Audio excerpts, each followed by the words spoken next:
Okay, so I mean, I was just walking and I just ended up in this weird place with these creatures, but I'm not defenseless. I have my mini tripod of truth. I'm too young to die.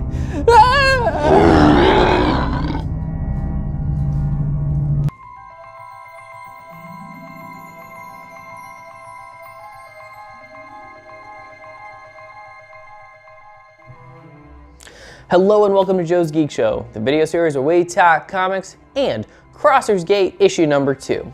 Both written and art by Travis Martinez. Crossers Gate issue number 2 is an independent comic book which is published via independent comic book company Crimson Gate Comics.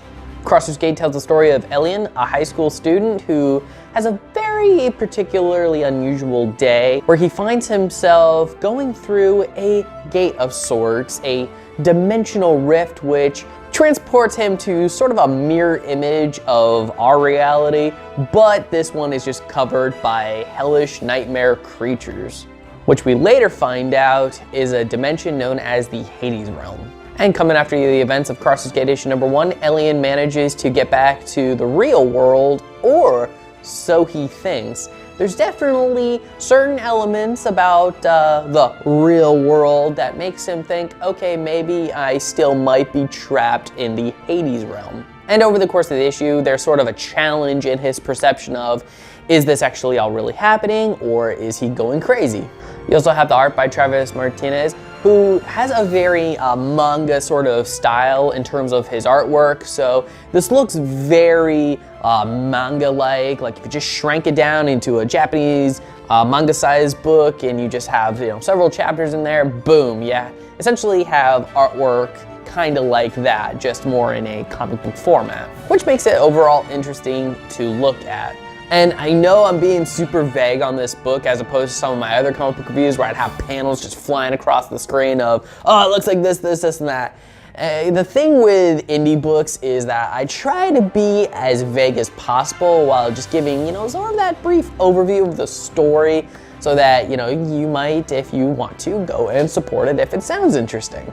Which is why you're not seeing panels fly across the screen. But ultimately, I'll be honest, I actually had a rather good time with this book. I mean, I think it's a very interesting concept of multiple dimensions. You got that sort of opposite side of reality, which is that, nightmarish landscape. You got monsters and creatures of all sorts of magnitude over there. You even got secret organizations that know about these worlds, that try to keep people out of it. And it's just overall a good time. So I'll tell you what I'm gonna do. I'm gonna go ahead and leave a link to the Crossers Gate comic book in the description down below. And if you do manage to pick one up, yeah, let me know what you think. Again, I thought this second issue was actually really fun. I also dug the first issue.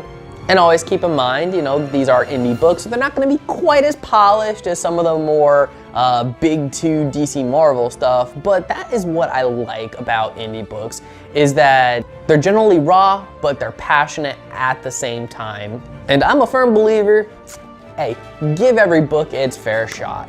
Because when it comes to indie books especially, you can really see a lot of the passion and the care and work that goes into making these. And I want to thank Shane Morrison, who is the CEO of Crimson Gate Comic Books, for giving me these review copies to even talk about in the first place. So thank you very much, and I do look forward to that next issue. And if you like this video, please like, share, and subscribe for more content. Ring that notification bell so you never miss a video. And as always, you can look in the links in the description down below to get access to my Twitter, my Facebook, my Instagram, and much more. All right, take care, have a great day, and as always, stay geeky.